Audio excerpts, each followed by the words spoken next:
it really needs to be avoided abruptly, and there's reasons for this because their whole gastrointestinal tract is highly sensitive to change, and it's all to do with those microbes. You hope, that you're not going to feed not enough, possibly, or you might feed too much. It's going to unbalance something else. So this is where we get into that sort of trap where, you just keep adding and adding and adding different supplements because the base is lacking. And why we do the diet consults. Welcome everyone to episode 133 of the Send Nutrition Podcast with your host Bryan and Peter today. And today's topic is on changing horse feeds safely, a step-by-step guide. How are you, Peter? Bryan, very well, very well. This is a common question that we get asked, and obviously have to give advice to our customers and potential customers about the safest way and the easiest way to transition from their old feed potentially to a new feed like the Send diet. Yeah, this podcast topic has come about as it's one of the key things when looking at a horse's diet and making that transition to a new diet. And a few podcast episodes ago, we did touch on their roughage source needs to be like this and over a prolonged period when you change feeds. But today we'll really go through why is it important to transition a horse's feed gradually. We will describe the recommended ratio of your old feed to new feed and what the best practice is there and how long you should transition for, but also highlight the signs of digestive upsets and also what to do if you don't have any old feed. So Peter and I will go through this step by step to really highlight and show the benefits of doing it gradually. Bryan, that's very well said. And it sounds very similar, Bryan, to when I sort of change my drinking habits with lining the belly with mid-strength beers into a double-strength Bundy rum. You actually beat me to it because I was going to say, is it when you're at a wedding and you're going from the wine to the beer, that transition? But that's an easy transition, Bryan. I think the example I gave is a lot harder on the belly.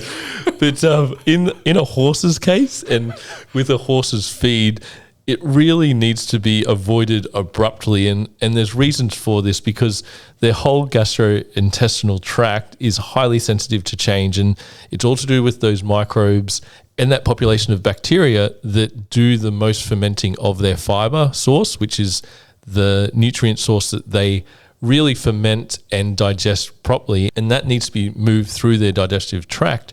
And if this is disrupted or out of balance, it just leads to really common digestive problems like diarrhea, but even more dangerous, colic. Yeah, Bryan, I think I think Dr. Mike Tomlinson mentioned something similar in the previous podcast. So if our listeners have a listen to that, please have a listen to that one. And what Dr. Mike said was that just adding something new abruptly, very quickly to a horse's diet that the horse's microbes are not used to digesting, absorbing, is a big shock to the system, and it's going to take that horse at least a week to 10 days, possibly 2 weeks, for those microbes to get accustomed to that. And as an example, I like to give in humans terms, it's like a chain smoker that smokes a packet a day, and then tomorrow they wake up and they're going to go cold turkey, no more smoking. They're going to get withdrawal symptoms. They're going to get the cravings. They might get cold sweats. So it's very important that this is done gradually and slowly, as Bryan mentioned, and in a very small amounts as well. And as Peter outlined, the time period is best over a minimum of 2 to 3 weeks. And probably the first tip is keeping some of your old feed if you're looking to change your new feed. And many diets that we do, they've still got half a bag of their old feed or even a bag left. And introducing this at an initial ratio of 75% old to 25% new, this small amount really allows the horse to get used to without overwhelming their digestive system and those delicate bacteria that break down fiber. Bryan, that's very well said. And look, on the flip side to that, let's just say that one of our listeners isn't as blessed to have some of the old feed left over. Let's just say they inherit a horse, or they get a horse from interstate, or it might even be sort of internationally where the horse really has to go cold turkey. We have got a solution for that as well. So what you want to do is you want to start with very, very small amounts of the new feed. But the trick here and the kicker is make sure you've got free choice quality forage available at all times. So the goal for that particular user is you want to get the horse adjusted to the pasture or the or the hay ideally first. So, you might want to pull the horse out. If you do have access to pasture or grass, leave it out on grass for 2 or 3 days. Just let it get used to it, because even a grass is going to be a shock to the system. So you want to get used to that particular grass, or it might be like a grassy hay, 2 or 3 days, and then incrementally you might do 200 grams of a pelleted feed. You might add 20 mil of oil if the horse hasn't had oil before. So this has got to be done really gradually. And I know from a client that I've worked with before who races endurance in Europe and in the Middle East. They fly those horses, say, argument's sake, from Dubai, where those horses don't get any green pasture. They're mainly on a Rhodes grass or a Timothy hay or something along those lines. And let's just say that horse gets shipped over to France or to Belgium, argument's sake, in the middle of summertime, where the grass is bright green like Kermit the Frog, and it's probably 25 to 30% sugar. That horse is going to have a very, very big reaction to its microbes. So it's probably not even advisable to leave that horse out on grass 24/7 the first day. You might want to let it out gradually over 2 or 3 hours, and then maybe if you're going to lock it up, make sure you've got a hay bag so the horse gets used to the new hay. Then you go back onto the grass, then it goes back onto the hay, and you want to transition that horse into eating 24 hours a day, 7 days a week pasture, and then obviously with the extras that come along with with that particular feed program. Yeah, definitely, Pete. It's like a double whammy. So never change your forage and your hard feed at the same time, because you'll really give that abrupt change to the microbiome. But also, in further to the old feed being unavailable, yes, that gradual introduction. So you can even do 25% of the feed rate, but have plenty of that foundation roughage there that they're used to. So the majority of the fiber going in, the horse is already used to this. Offering clean, fresh water obviously is really important, because proper hydration really helps with digestion, and increasing, say, 25% per week. So you sort of looking at over that 3 week to 4 week period to get to that feed rate that you're aiming for. The deficiencies that come with the vitamin minerals won't be that bad, because hopefully you're doing this at a time that you're not in a high workload schedule. Yeah, no, look, I echo those thoughts. Also, as an example, I like to give to some of the consults that I've been doing on the phone. Let's just say you've got a horse that's a pretty good doer. It's got a really good appetite. Sort of doesn't need the, like the pat on the back saying, "Good boy, let's hurry up." You might want to use the 10-day sort of principle. And what I mean by that is, let's just say you've got 10 days, and the 10 days equals to 100% of the feed. So let's just say on day one, if you're feeding a kilo of argument's sake of the old feed, you might go 900 grams of the old feed, 100 grams of the new feed. That's day one. And then we go day two, it'll be 80-20, day three, 70-30, 60-40, 50-50. And then the seesaw goes the other way. So you give more of the new feed at the 60-40, 70-30, 80-20, 90-10. And then after 10 days, you're at the new feed. And that way you've done a transition not too fast, but not too slow as well. And obviously you got to keep an eye on your horse, how it's transitioning. If it's leaving feed, that's probably a first telltale sign of, don't just take that feed away and put more in the next day, because if it's leaving a little bit, it's going to leave more the next day. So a bit of sort of common sense goes a long way, where you got to look at, okay, well, if it's eating it all up, then you go to the next day. Eating that up, go a little bit more. And look, you guys are with your horses obviously every day, so you can see what they're doing, what sort of signs they're giving you if they are progressing, or they need to take a little bit longer.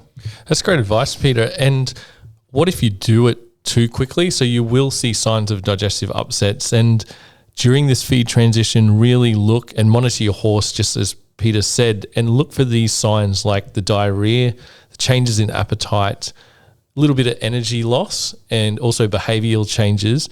But then also hopefully no abdominal pain like colic, which is what you're really, really trying to avoid in this sense, because that is one of the leading causes of death in horses, if not the leading one. And we need to be really mindful that their hindgut has trillions of bacteria in it, and they're good bacteria, the ones that really help support that fiber fermentation, but also their immune system, 70% of their immune system's in the hindgut. And it's really the engine room of the horse. It can affect behavior as well with that gut-brain connection. And getting this right is so crucial when transitioning feeds. And another tip we could really give our listeners when transitioning is giving that further digestive support in the form of good quality prebiotics, probiotics, and also a toxin binder. So a prebiotic, which is something that feeds the good bacteria, it's like fertilizing the grass outside and giving it the right nutrients for it to thrive, or giving it the right food to thrive while going through this period of unknown fiber sources or unknown nutrient sources for the hindgut. And probiotic support gives you more good bacteria to really help strengthen that digestive system. Yeah, Bryan, it's very tricky, obviously, trying to transition horses in this period where we're at the moment, obviously early October. We've gone from a pretty cold winter, depending where you live in Australia and even overseas, to getting pretty hot now in, leading into spring as well. So this is probably the hardest time of the year to be transitioning feeds, but also your horse is transitioning from possibly having no grass in the ground on a hay-only diet to spring grass coming through, which is very high in sugar. So if you can imagine, you're changing feed this time of the year. You've got going from winter into spring. So there's a change of season there as well. And if you've got a horse that's got a weak, depressed immune system, you got to be really careful not to go too quickly, because there's a lot of shock that's going to be happening. There's a lot of microbes that are going to be going, wow, what's this change? So I think in that instance, if you do know your horse struggles a bit normally, you might want to take even a little bit longer to what we're recommending.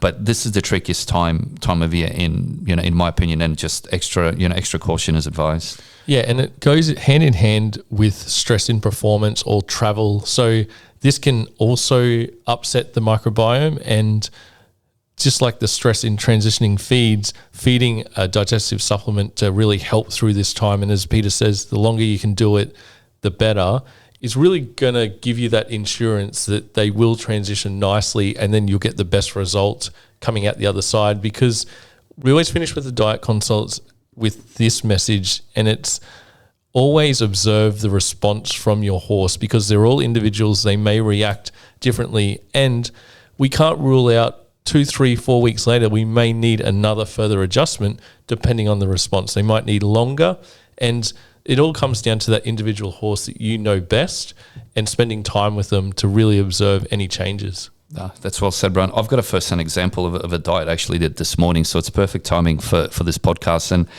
I had a customer who's basically, not happy with the way that the horse is feeling, like pretty crappy coat, hooves aren't sort of the best. So she knows that there's something missing.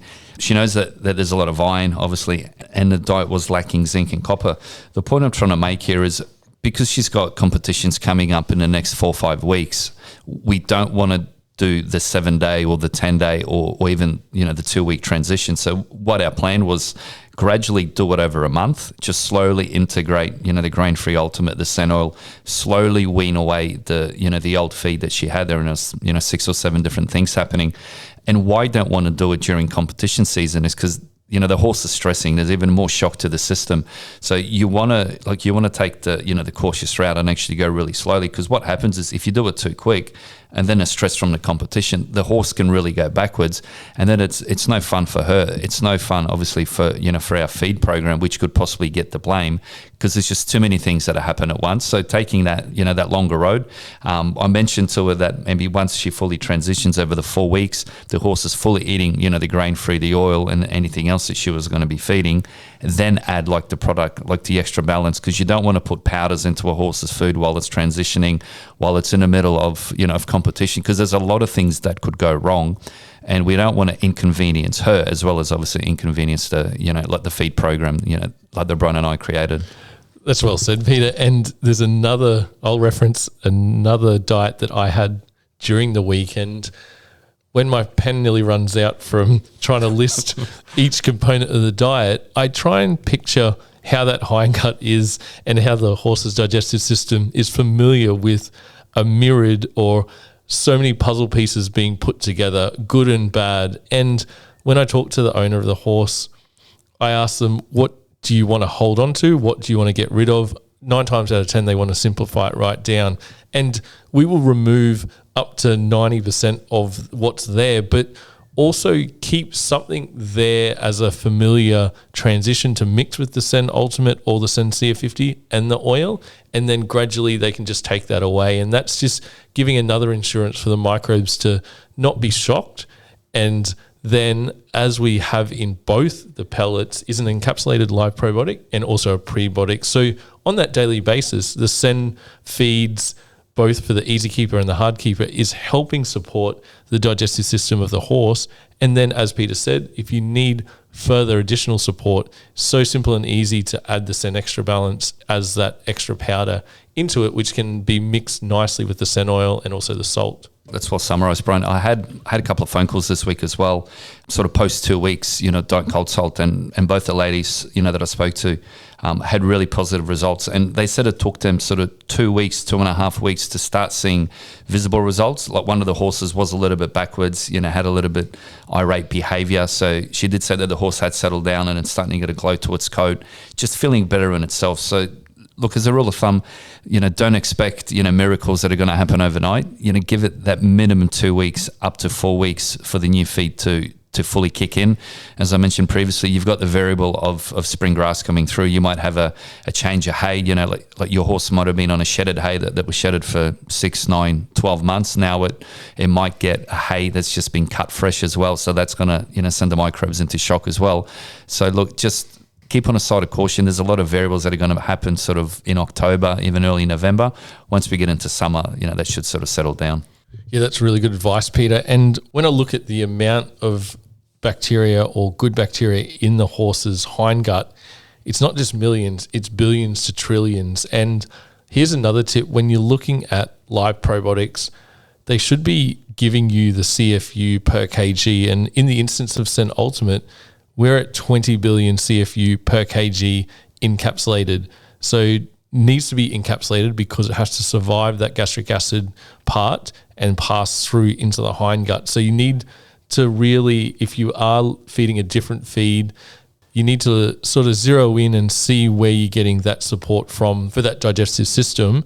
And those live probiotics need to be in the billions CFU, which stands for colony forming unit, and not just say in grams or milligrams or something like that, because it needs to be more accurate than that, and it has to be protected from the gastric environment. And that's the beautiful thing with obviously having those pro and prebiotics inside the grain-free or the CF50 vitamin mineral pellet, is that we've included it in there so the horses are getting a daily dose of them.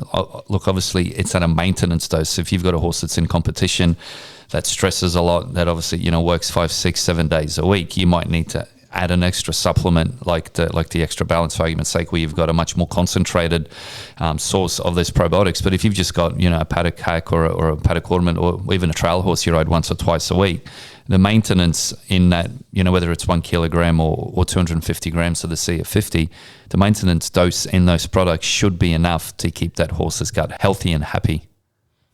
It definitely does simplify our feed program right down and concentrates on complementing your roughage and also the hindgut of the horse, which has the flow-on effect as we just outlined with their behavior and their immune system, but then also obviously the other body systems that require the vitamin minerals and not to overdo that sugar and starch. We're still getting a lot of people feeding a lot of volume in feeds, and what I mean by that is feeding 3 or 4, even 5 kilograms of a hard feed, or even 2 or 3 different feeds combined into a 4 or 5 kilogram ration. But the issue with that is if the vitamins and minerals are really low per kilo, when you're feeding 3 or 4 kilos, that's still not enough to hit those NRC requirements that they do recommend to keep your animal healthy and happy. So really look at the vitamin mineral levels in those feeds. And we did a podcast last week, which for some people haven't listened to yet. It's a very, very interesting one, how to read your feed bag, and make sure that the feed is high in fiber as well, and like with moderate and low amounts of sugar and starch. Yeah, that's a really good point, Peter. And I think overall, if you are confused about feeding, reach out to us. We have our free diet consults, really easy to book. We've even opened up a couple of spots on a Saturday, which are booked this week. And when you do fill out the form, you give as much information, but we will always clarify because there's always something hidden in these feed programs or that people outline, and we need to try and get the whole sort of environment and the whole look at what is going in the horse, and then we can make it more simple and definitely cost effective. Yeah, I think having fresh eyes look over, a particular diet that you may currently be feeding, you're going to benefit, instantly. Look, I'm getting a lot of sort of, diet consults that we're doing. My friend said this, my other friend said that, and it's sort of like, well, I'll do this, I'll do that. So they had the right intention at the beginning, but when they've sort of caught it, by the neck, it's like 7, 8 feeds or supplements deep, and then the horse, as Bryan knows, the more things you feed, the harder it is to balance. So if you're feeding 10, 15 different things, I can absolutely guarantee you that your diet is unbalanced, because if you're feeding 7 or 8 different brands with 15 different products, none of those brands are designed to work with the other brand or the other products. So you got to juggle your calcium, your phosphorus, your magnesium. Is the phosphorus ratio too low? Is the calcium too high? How much leucine you're feeding? It can really be a minefield, and I think just simplifying it, which is what we're about. And if it's not our program, it might be another program. But the less things you feed, the easier it is to balance. And if you look at the foundation, horses evolved on grass. They didn't evolve on 40 different hays or 40 different grasses. I know that the grass varies, obviously, from location to country to hemisphere, but grass is grass. The trickle feeders,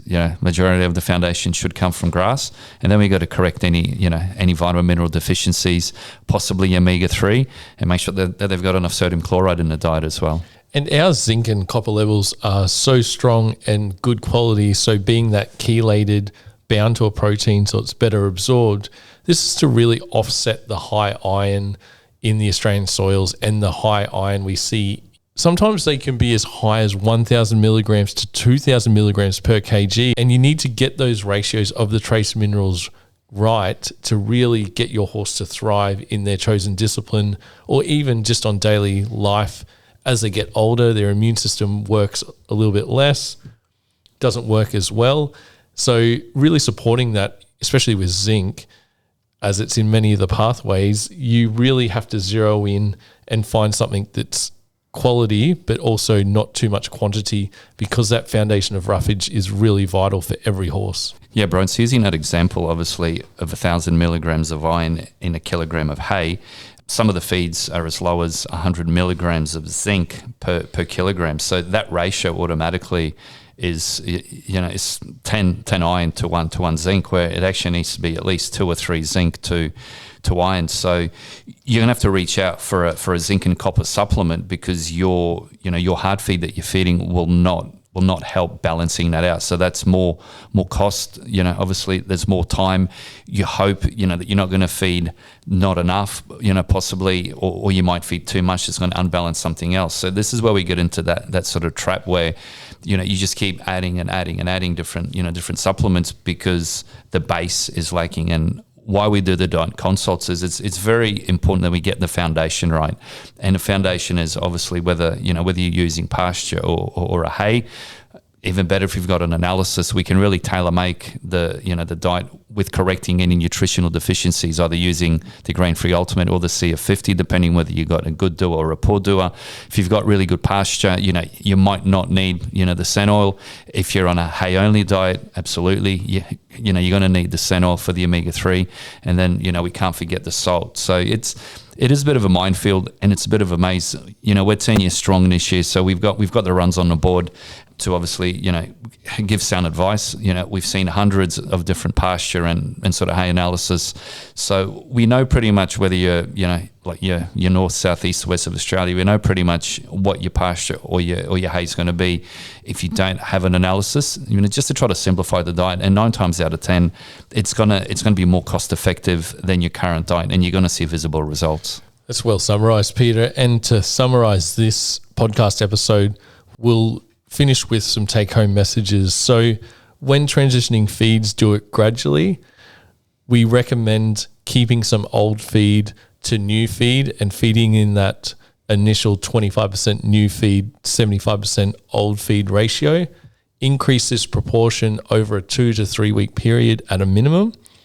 Watch for those signs of digestive upsets that we outlined, including diarrhea and colic.